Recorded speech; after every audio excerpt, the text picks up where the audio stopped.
Hello, this is Professor JPS, and this is lecture for Communication Arts 101, both sections 1 and 2. And we're dealing with the magazine chapter, chapter 9. And then some of the things about the magazine chapter obviously are in the textbook. Just a reminder that this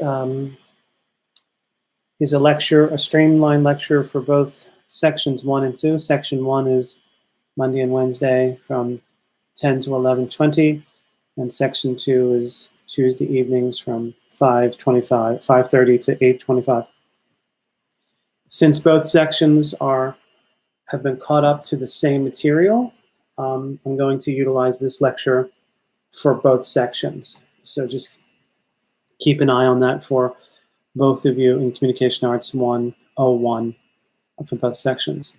So normally I would, this lecture would be for Monday morning. I guess what's today? Today is it's the 12th. It's Easter. It's Saturday night, but it's Easter Sunday tomorrow. So it would be for April 13th, and April 14th, the lectures for this week that would be on your syllabus. I'm just getting them done a day or so early. So normally I would discuss your interest in magazines. I would ask students if they subscribe to any magazines or buy any magazines or have had a history reading some magazines to try to talk a little bit about your interest in them. With each passing semester, fewer and fewer students bother with magazines. It's not something your generation has really been invested in. Even if it is online, generally speaking, fewer and fewer of you read magazines. Although magazines are still around, and magazines are still around for old farts like me or for people interested in specific kinds of interests. There are still a number of magazines that try to remain successful in the digital age. This evening, I'd like to discuss some aspects of magazines in terms of a contextual argument about magazines and how well they did, but from a historical perspective. So again, what I think you should be doing when you listen to these lectures is to hit pause every once in a while and jot down some notes of what it is that I just said. I will try to go, at a slower, somewhat pedestrian pace so you can write, but I don't have anything to write on. I don't have a cameraman to do this. I just have to do this with my own thoughts about it, and you guys need to sort of write down some aspects to it, okay? So bear with me, because I know that magazines are, generally speaking, the past, say, 5 to 7 years or so, my 101 students don't seem to have too much of an interest in magazines and don't know much about their influence and their history. That's not an insult, it's just changing times. But it's still part of the textbook, so it's still part of the course. What I'd like to do is talk a little bit about the value and importance of magazines from a while ago by providing a little bit of a context to how magazines grew in really the early part of the 20th century, that is to say the 1900s. So if you'll permit me to try not to bore you too much on this Easter Eve, by the way, happy Easter and happy Passover, to all of us, all of you out there in YouTube land. So a handful of contextual things that happened in the post-Civil War period, a handful of cultural, economic, societal changes that led the way for magazines to be fairly popular in the early part of the 20th century. So just try to take a handful of these things down that really changed America after the Civil War, which ends in 1865. Okay, and normally I would write these things on the board as a list, but I'll try to go relatively slowly so you get a sense of this. And again, I think you should pause and write down and hit play after you get this. Anyway, so the American Civil War ends in 1865. The Union is held, the country is unified to some degree, although and slavery is outlawed. But there's a lot of problems after the Civil War. But one of the things after the Civil War in the latter part of that century, the 1870s, the 1880s, the 1890s, 1900, is that you have a really rapidly changing society. And these are a handful of the things that change in society in America. America kind of goes through what you might call a growing up period, a kind of an adolescence in that latter part of the 1800s. You have a tremendous amount of westward expansion. That's number one. Westward expansion. That is to say, people moving from the East Coast or near the East Coast across the Mississippi River and filling out parts of the Midwest and then ultimately the West in the latter part of the 1800s. So a tremendous migration of people moving west. That's one thing. Okay. Number two is there's a tremendous period of heavy immigration that happens around this time period. Now there's other decades where there's heavy immigration. There's been heavy immigration in the 20th and 21st centuries. But in the 1860s, 1870s, 1880s, there's a lot of people coming in into the country from Western Europe. There's a lot of people coming into the country from Asia on the other side of the country. So there's many more people in the country, and many of those people are filling first the East Coast and then moving across the country, across the Mississippi River to the Middle West and West. Along with this is a population growth of native-born people. Okay, so there's a rise in population. And there's also a rise in immigration, which that combination means that the country is being much more heavily populated than it was even, say, 40 years earlier. Okay? And then you have something set up by the government and the states called compulsory education. Compulsory, which means by law, children had to go to school. Well, I mean, if you were sort of middle-class white children, if you were poor immigrant children or black children or children from different ethnic minorities, maybe they didn't count it as much, but because of the racism and exploitation at the time. But it was made into a law that children needed to be educated in public schools, or if they were able to go to private schools. But it became something called compulsory. That is to say, they had to do it. Okay. And then as a result of compulsory education, you have a rise in literacy for the more common people. That stands to reason that you have better educated people because they're educated, they can read, and because they can read, they can think, and they can, again, westward expansion, heavy immigration, rise in population, compulsory education, and rise in literacy. Okay, so these are just reasons for the changes that are happening in the United States after the difficulties and horrors of the Civil War. Now, you're thinking, what does this have to do with magazines? Well, I'm coming to that. I am, I swear. But there's this other big thing that's happening in the 1870s, roughly speaking, between the 1870s and, say, the early 1920s. And that is called the Industrial Revolution. The Industrial Revolution. Now, I assume you've had some education about the Industrial Revolution. Let me just give you a little bit of a streamlined understanding of it. Prior to the Industrial Revolution, the way in which the economy was in America, it was an agricultural economy. That is to say, a farming economy. The country was becoming more and more populated, but it was still relatively empty of people. And those people who lived here were primarily farmers in small communities. Okay? And they farmed food for themselves and tried to make money on that. They would sell their cotton, or they would sell their corn, and they would sell their chicken eggs or whatever. it was an agricultural economy, right? There was no industrial economy to speak of.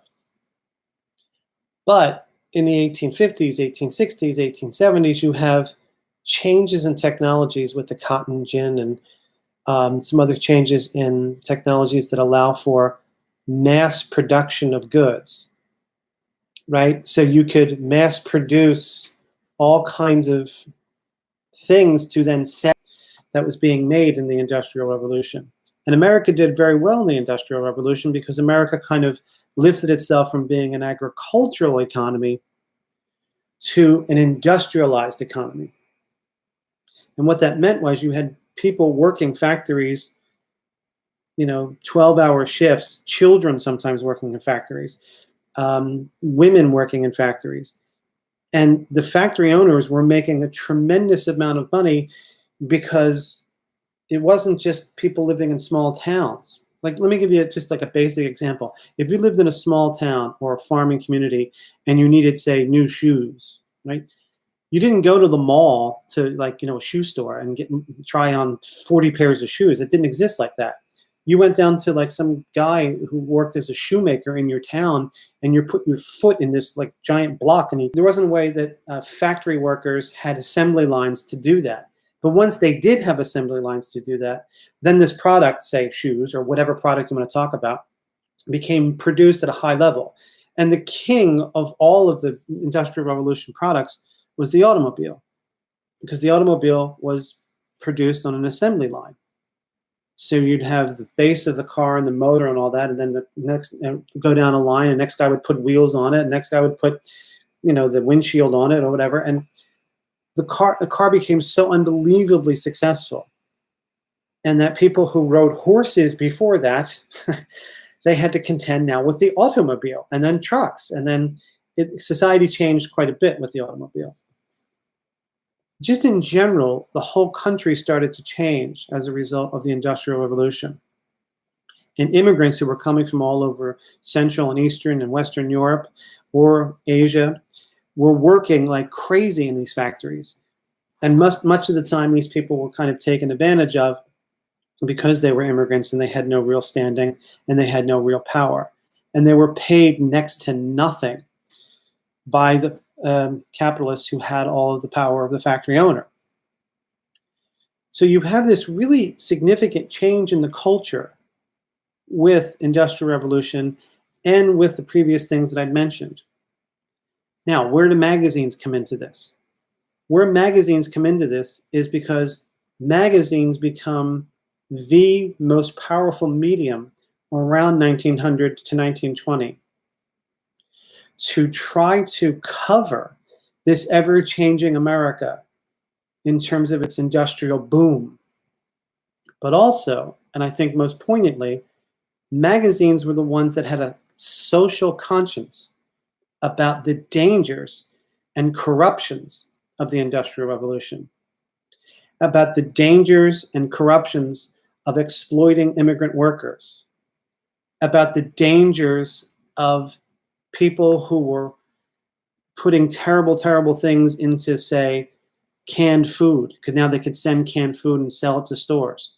But there were no rules or regulations, right? You may have heard of some writers who were exposing some of the dangers of the Industrial Revolution, some of the corruption, some of the exploitations of the Industrial Revolution. These writers were called muckrakers, M-U-C-K-R-A-K-E-R-S, muckrakers. And muckrakers were the writers and journalists who exposed the dangers of the Industrial Revolution, the corruption of the Industrial Revolution, and the exploitation of workers in the Industrial Revolution. And their main medium, their main venue, were magazines. Okay? Now, they would write in newspapers too, but newspapers were daily. In magazines, you'd have like maybe a week's worth of work, and an investigative report would come out in a magazine about some of these dangers in the Industrial Revolution. And they were very, very important, these muckrakers, because they actually got some laws and regulations and rules put into place because of their exposition because of their heroic work as journalists in magazines. The muckrakers were the ones that were really charting what was going on with the Industrial Revolution. They were the ones that were really exposing how factory owners were exploiting workers, how they were having children work 12-hour shifts, how young women were working way too many hours at sweatshop labor for no money. And the muckrakers were really reformers who were helping to understand and teach America how the Industrial Revolution, while making a lot of money for the owners, was leaving a lot of other people poor and destitute and living in squalor. Okay? So you have this significant change in America after the Civil War. You have a movement west, population explosion, heavy immigration,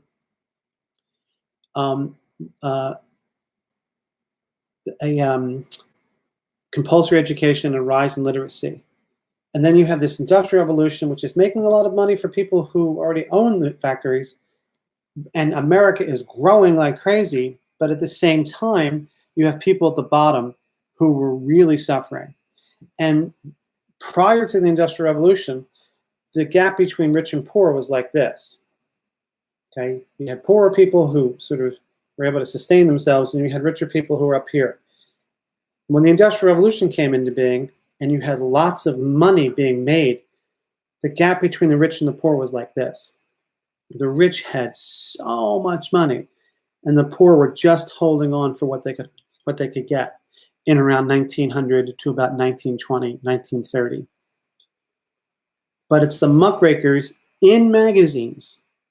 That's why I'm talking about magazines now. Magazines really shone a light on the changing in America after the Civil War, and most importantly, the dangers and difficulties of the Industrial Revolution. So for instance, the Industrial Revolution, prior to that, there was no USDA. There was no Food and Drug Administration. There was no child labor laws, right? So like in the wild days pre those laws, you could be like, a druggist could get people hooked on cocaine and put cocaine in cough medicine, right? Because there's no rules and regulations against it. Or, I mean, cocaine used to be in Coca-Cola, for God's sake. Or you could exploit children and make them work all day long and not have and barely pay them. And what's 8 to 10-year-old kids going to argue with the boss? Or you could have canned food that had no USDA people looking over their shoulder, make sure that it was suitable and clean. And there's a terrific muckraking book about this called The Jungle by Upton Sinclair, who wrote about the filthy conditions in Chicago meat yards, stockyards, and the meat packing industry. You know, just vermin and rats and stuff that were sent out as food. It was the muckrakers writing in magazines. Muckrakers like Upton Sinclair, Ida Mae Wells, who wrote about the oil industry, and there's someone else I'm thinking. I can't think of the other person's name. At any rate, but they're very, very important to magazines and to actually getting rules changed, like the 8-hour workday, child labor laws to not let children work in factories, and also the cleanliness of the Food and Drug Administration were completely done as a result of the hardworking journalists the muckrakers writing in magazines. And incidentally, one of the key magazines was Cosmopolitan, believe it or not, which we think of now as just a sort of semi-sexy magazine of beautiful women trying to make normal women feel horrible about themselves. But back in those days, in 1920, 1910, Cosmopolitan was a magazine that was about reform, about making people own up to their difficult mistakes. Okay, so that's a key idea in magazines. There's also something that I want to discuss in terms of magazines that I don't think students think about too much. And in the textbook, it's on page 253 and 250, reviews in academic journals. These are periodicals. These are magazines, but they're not magazines in the way in which we normally think of magazines.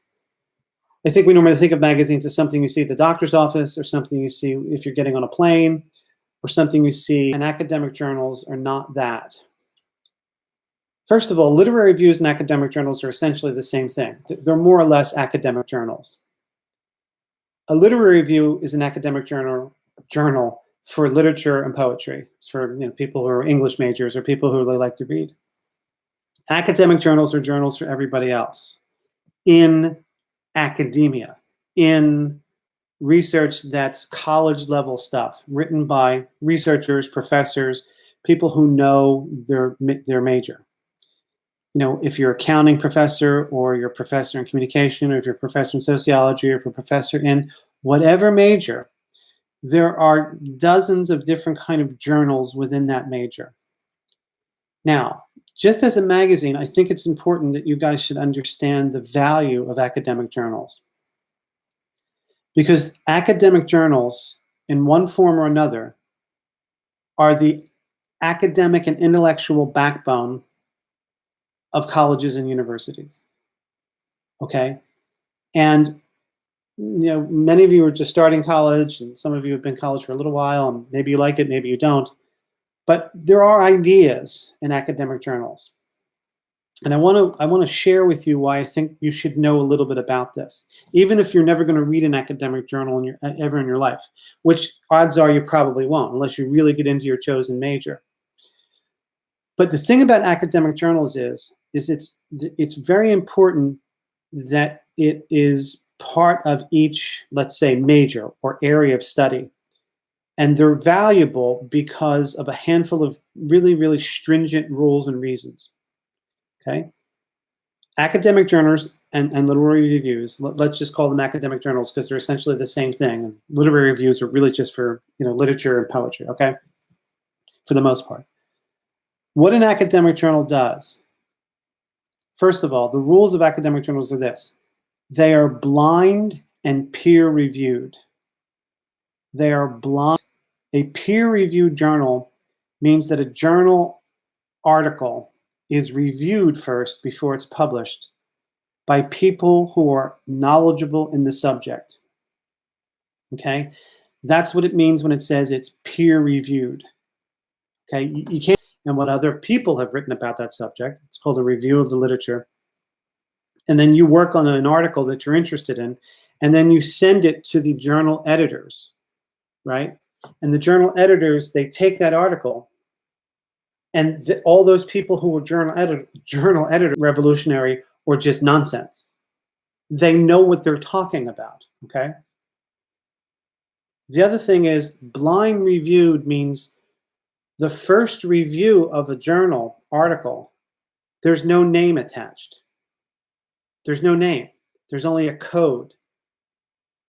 Because that way, the editors who are sitting around a room reading this, they don't know who it's from because they could be biased by a certain person's style or a certain person's ego or reputation, right?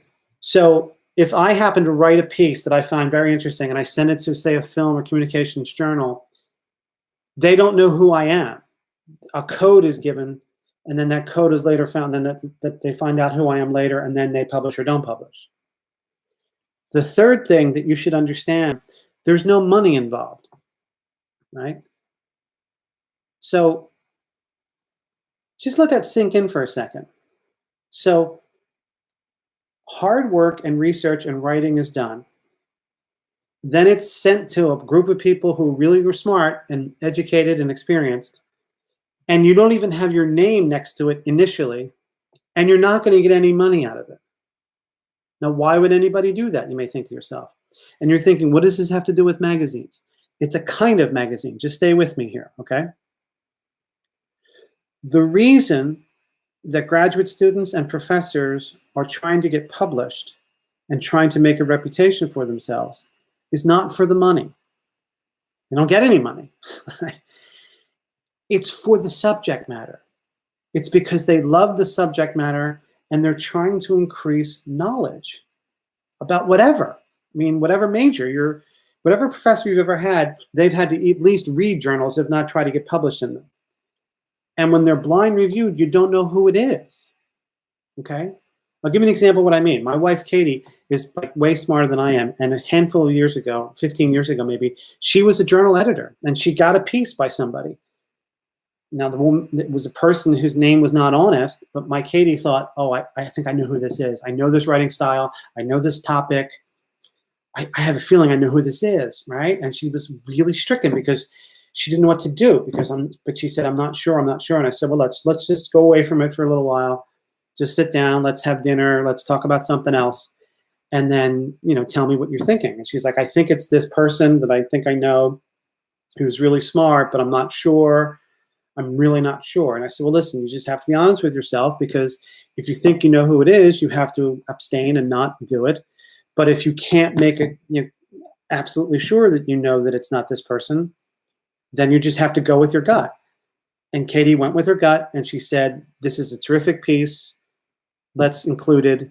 And it was included in that journal, right? The journals usually come out about 4 times a year. And it wasn't that person. Right? So Katie felt really good about that idea because she didn't want to be biased for or against the person that she thought it was. Neither that person who got published, right? Now, what that tells you is, particularly in this over-commercialized time, is that even if you don't really care at 19 or 20 or whatever about college and journals and, articles that your social professor is making you read, or part of the textbook that I'm making you read, even if you don't care about that, just understand this. Just understand this very basic idea. They are blind and peer-reviewed, and they're done not for money or commercial profit, but for love of the subject and to get knowledge going. That's important. Now, it may not be that important to you right now, but it's not for sale. It's not some YouTuber trying to influence you to buy new cologne or new sneakers or something.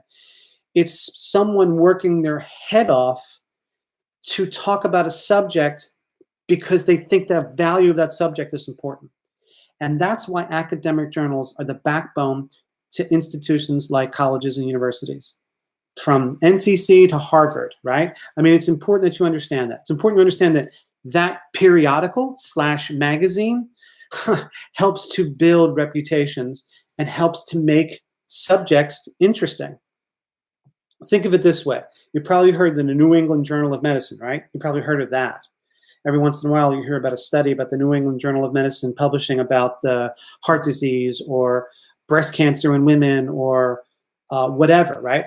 Now, you can legitimately be like, oh, well, I'm not going to read the New England Journal of Medicine, but I respect the idea that there's actual researchers working on health, right? Think about the articles that are going to come out in the New England Journal of Medicine in the next 2 months, 6 months, 2 years about COVID-19. That's important, right? I mean, that's really important. And it's important that COVID-19 is not sponsored by Pizza Hut. Do you know what I'm saying? Or it's not sponsored by Nike or Kanye West, right? It has to be in the minds of the very, very important people who know what they're talking about, right? About really serious issues. Now, a film journal or a music journal or a communications journal or an accounting journal, yeah, it might not be as the level as important as COVID-19, but the logic about trusting the valuable work of professors doing it for the love of subject is something you should know. It's something you should understand. And an academic journal is not like People magazine, of course, but it's important as a periodical. It's important that you know that academia is not there for the money. It's there for the love of subject, okay? So literary reviews and academic journals on 253 and 254, but the gist of it is me pouring my heart out to you here on Easter Eve in my dining room, okay? Understand that academic journals are the backbone of the academic community, okay? I'll show you some journals maybe if we ever see each other again. I have some in my office, okay? All right. Now I just want to talk a little bit about magazines in the 20th century and some of the different differentiations of magazines in the 20th century.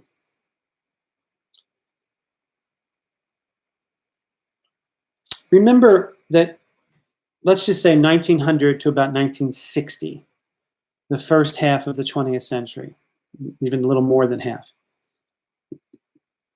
Much of that time magazines did very, very well for a variety of reasons. Some of the reasons I mentioned before, because they had some exposition of the Industrial Revolution and rise in literacy and all that kind of stuff.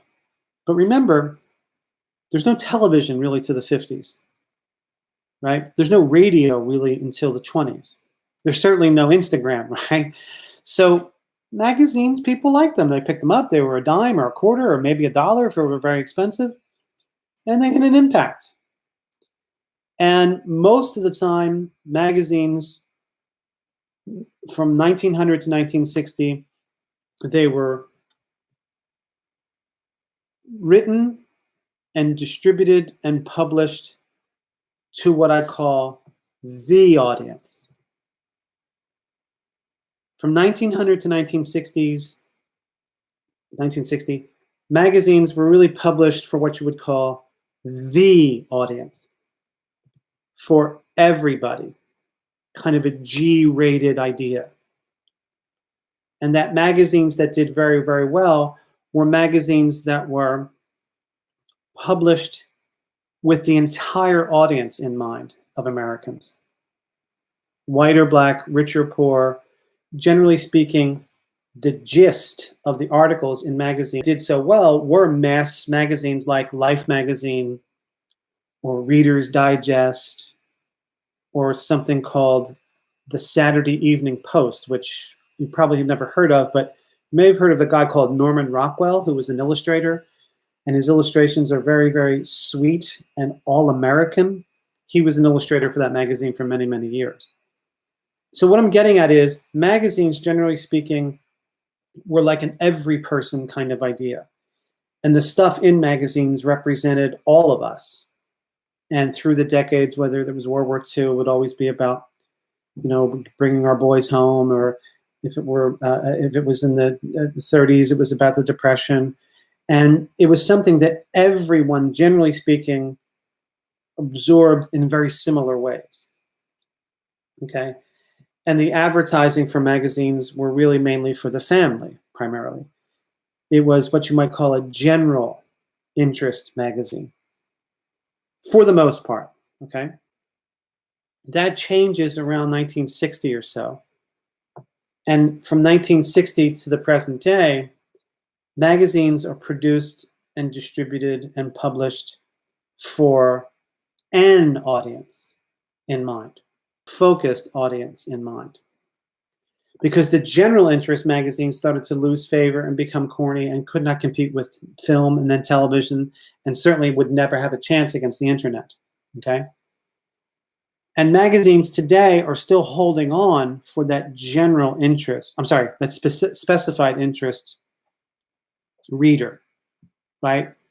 So there are still some mass marketed magazines like People Magazine or what have you, but the magazines that still survive are the magazines that are for that really die-hard fan of a particular specific kind of demographic, specific type of subject, like a computer magazine, like a video gamer magazine, like something like as absurd as Cat Fancy. And Cat Fancy does reasonably well for cat lovers, right?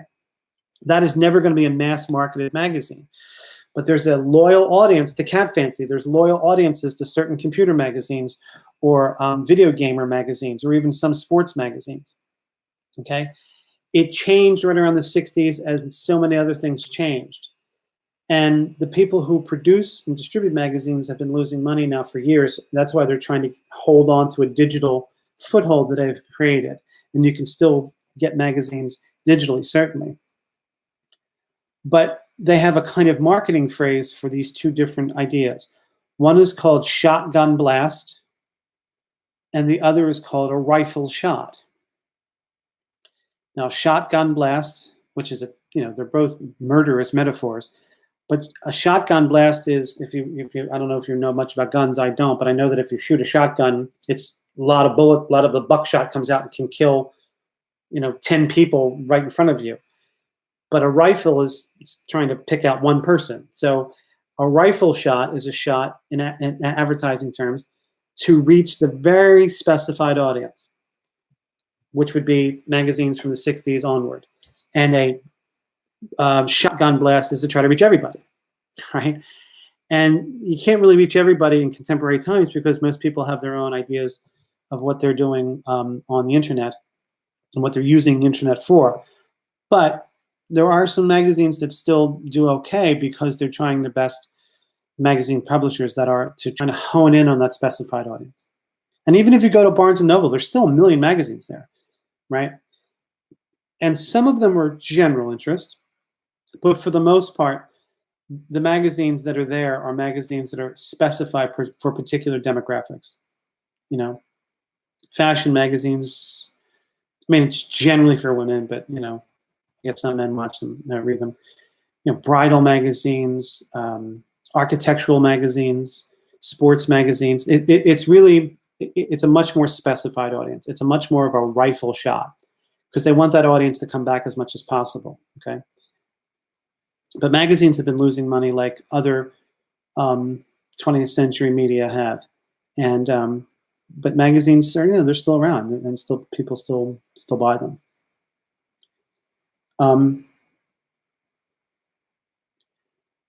Again, when you look through the timeline pages, just get a sense of it. You don't have to memorize it, but it's there and it's easy, and you just get a little bit of a history of magazines.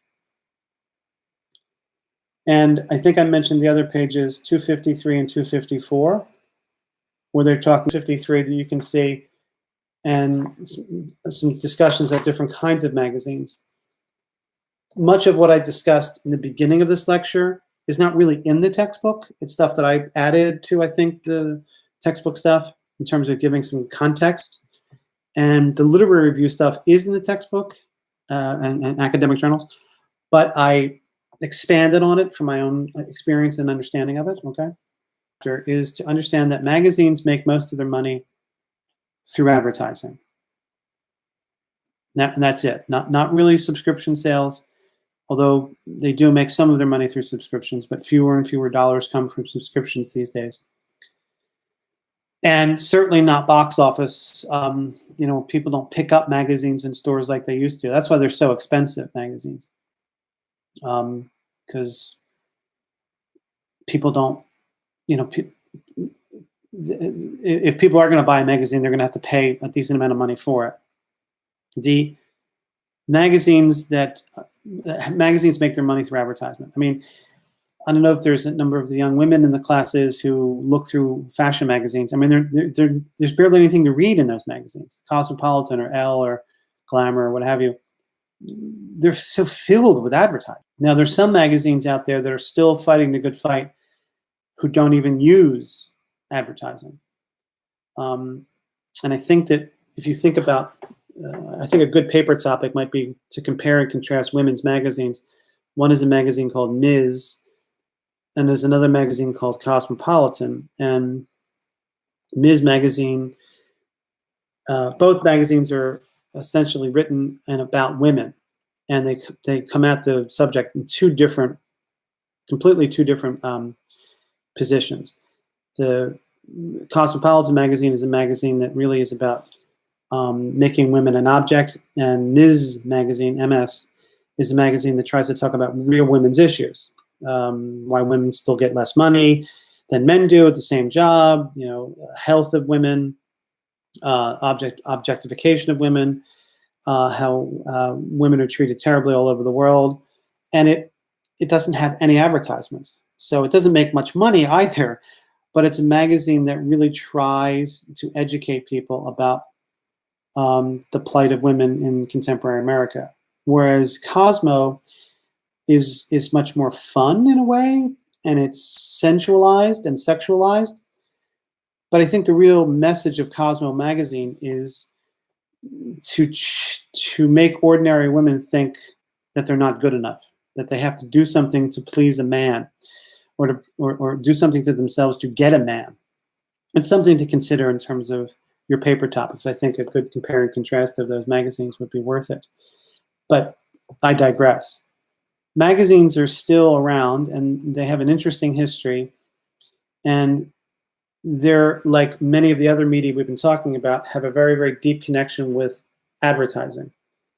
And because they need it. They need advertisers, and advertisers are banking on specific people going to those specific magazines and seeing their specific ads. And that's how it works, okay? In terms of where we are, it's already nearly the middle of April. This shutdown of NCC has been very strange. It's as if the days go so slowly, but still the weeks go by. My hope is that you guys are all safe and well. I know that I've had some students who have been sick with COVID, and thankfully so far, my thoughts and prayers are with all of us, the students and all of the people, well, all of the people, certainly in Connecticut and the world, obviously, but I'm just, I'm trying to speak to you guys specifically.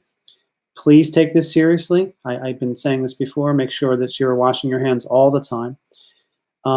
Normal will not be normal for a while. And even when it is somewhat normal, we're still going to have to be on the lookout. We could have a repeat of some of this stuff in the fall.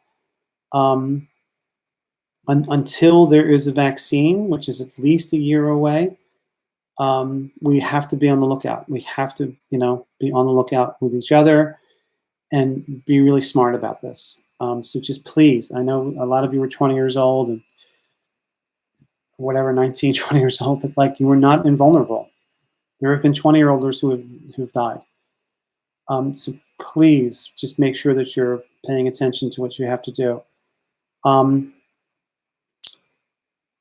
So this is both for the 101 section in the day and the 101 section at night. This is the lecture for this coming Monday and Tuesday, and in fact Wednesday. I think I may have for the magazines. Just please be sure that you're checking your NCC email accounts. Most of you have gotten back to me, but still not everyone has gotten back to me. In the 101 class at night, there's still people who haven't sent in their tests. I hope to good God you're all safe. I don't know. If you're telling me that you're not getting my emails, I don't know everyone's personal email. There's no way I could know all that. You're given an NCC email. You may not be aware of it. Please email me then, and then I will email you back as best I can, or try to put you in my list. But I have over 100 students in 5 classes, so it's kind of hard. I'm not freaked out if you don't get back to me right away, but you can't just not check in with me at all right? Just tell me who you are and what specific class it is, and we can chat. Okay, so make sure that you're keeping up with it. There's just one final and one final paper, and those will both be due at the end of the semester, sometime during finals week. Okay, and then the other thing is, it's real important, guys. I would normally be telling you this in class. I would be selling like crazy, but it's real important that you understand that we all have to do our best to enroll in classes, pre-register for classes for the fall semester.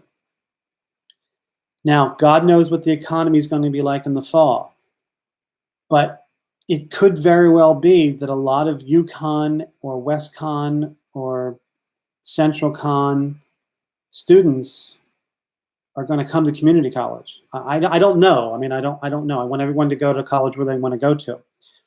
But, you know, community college is cheaper, and Fairfield County, there's a lot of people who live in Fairfield County. So, you know, please email me. We can do it over email. I can even talk to you on the phone. I think I can set up Zoom. Sometimes it works, sometimes it doesn't. But I've had a couple of students so far talk to me about their courses. But, you know, normally I would be selling like this, talking to you like this crazy in class to try to make sure that we're setting it up, because it's real important this semester, maybe more than ever, to have a decent pre-registration number in the spring for the fall, okay? Because they may be forced to cancel classes if there's not enough people, or there may be too many people because people coming from other schools and their parents are saying, no, you're going to save money, stay at home. I don't want you living in a dorm somewhere.